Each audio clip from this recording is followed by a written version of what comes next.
Hello, we are going to do a review of maximal domain. So think of it, this idea is the largest set of x values that defines the function. It could be a large interval, it could be a small interval, but it's an interval where it's an interval in the x, where if we drew a graph of the function we would actually see the graph.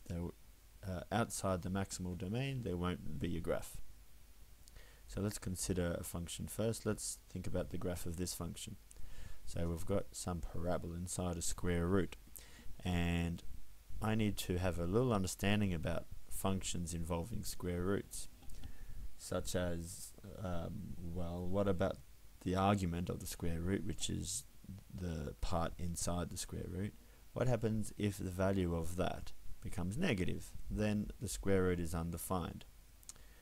Okay, now so where along the graph of this function is it going to be defined? Everywhere across the x-axis, or part of it?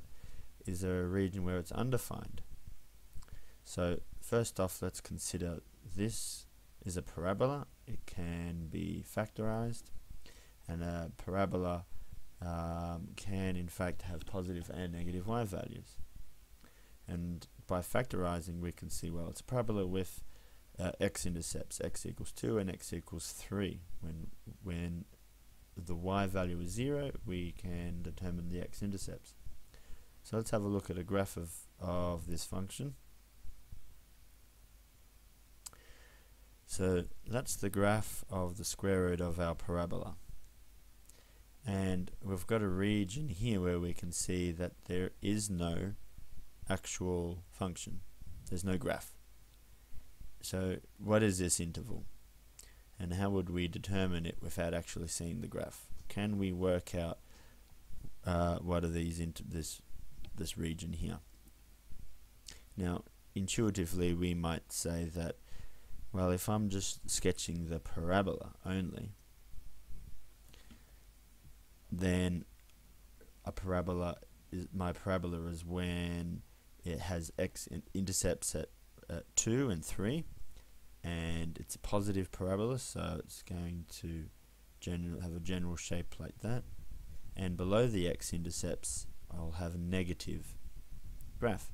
And in fact, when my parabola is negative, that's when the square root of a negative number becomes undefined. So you'll see that this point here is in fact x equals 2. That point there is in fact x equals 3. And below it will be this part of the parabola. This will continue up to infinity. This side will continue up to infinity. And we have this region of the parabola. When that's negative, the square root of that becomes undefined, and so the blue graph doesn't continue on in between this region. So the square root of these positive whole numbers becomes a lot smaller, so that's why we have it tending off in this way. As the parabola goes up, the square root of those values comes out this way.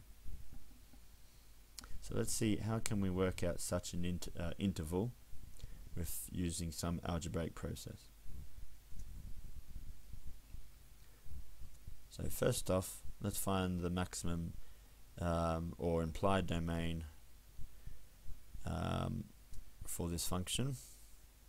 We want to find the interval when the function is defined only. So we need some statement that describes when the function is going to be defined.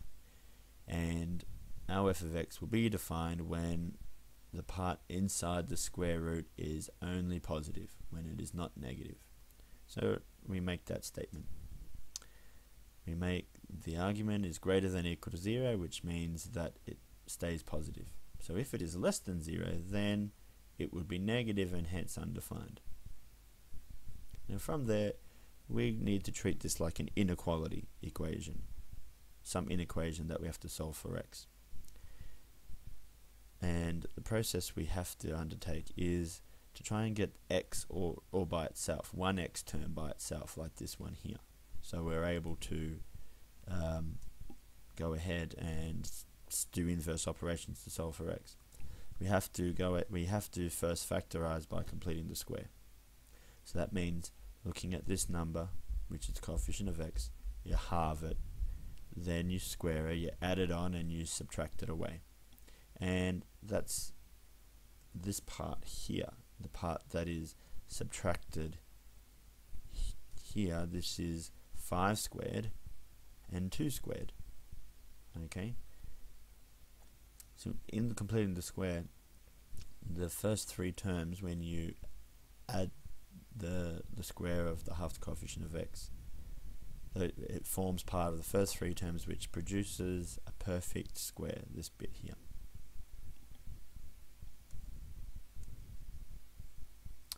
And we can see the units simplify to 1/4 when it's added to the other side. Then from there we're going to square root both sides, and when we're doing that, we're going to have both, in square rooting, we're going to have a positive square root and a negative square root, and we're going to preserve that, but we're going to keep the positives and negatives to the left hand side only, next to the x. And it's okay to do that because we're square rooting both sides. So that's the positive version, and we can see that simplifies down to x is greater than 3.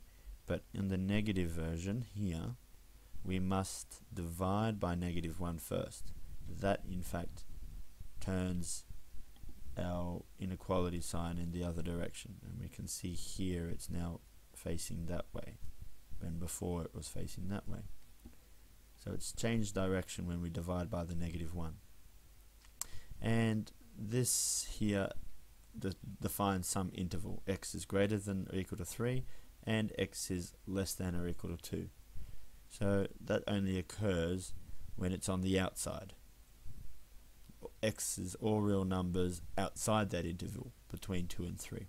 That's what this is describing. X is all real numbers except for the interval, but not including 2 to 3. And that's how we write our maximum domain. And we can see it there. This is a snapshot of the graph. On the outside of the interval between 2 and 3, we have our graph exists as our maximum domain. Let's consider another example. We want to find the maximum domain of such this function. So we have to ask ourselves, when is the function undefined? And a function like this, as a rational function, it's only undefined when the denominator is 0. And that's an important thing to keep in mind when you were looking at rational functions, when the denominator is 0. So that is when x minus 1 is 0. So when x is 1, the function's undefined. Now that's the only point when the function's undefined. If we think about the numerator, we have a quadratic parabola, which is defined and real for all values of x. The only time g of x is going to be undefined is when only x is equal to 1. Okay, so we see that the domain of our g of x is all real numbers except when x equals 1.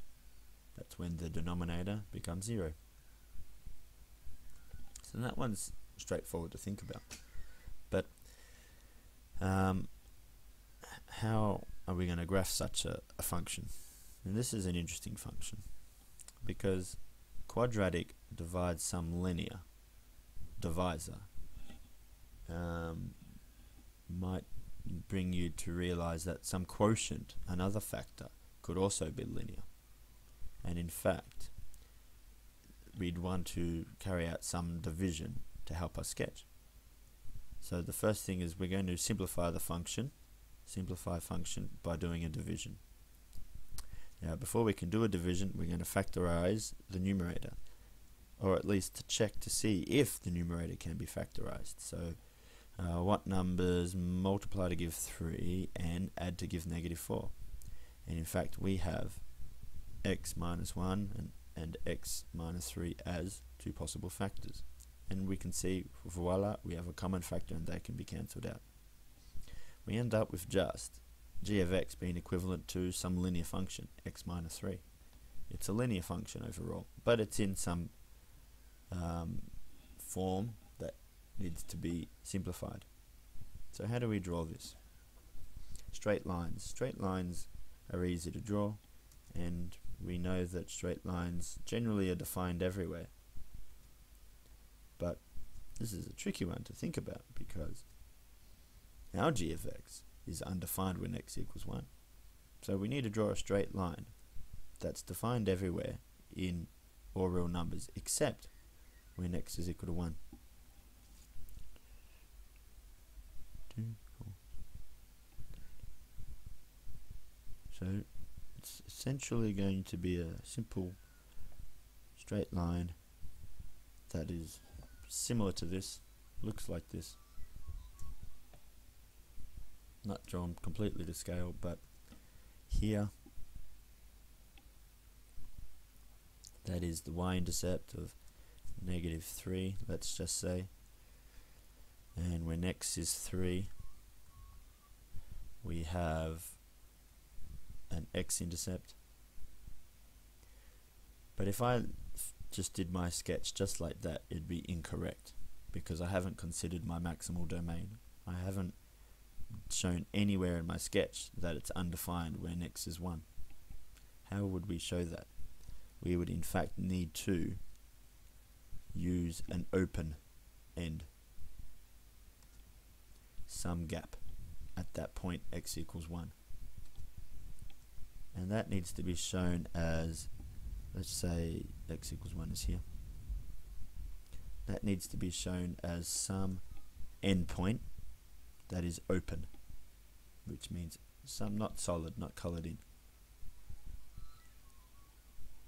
like that.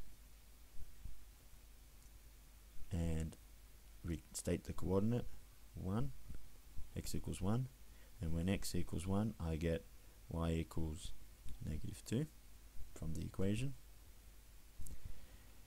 And there we have it. We have our straight line function x minus 3, but undefined at x equals 1.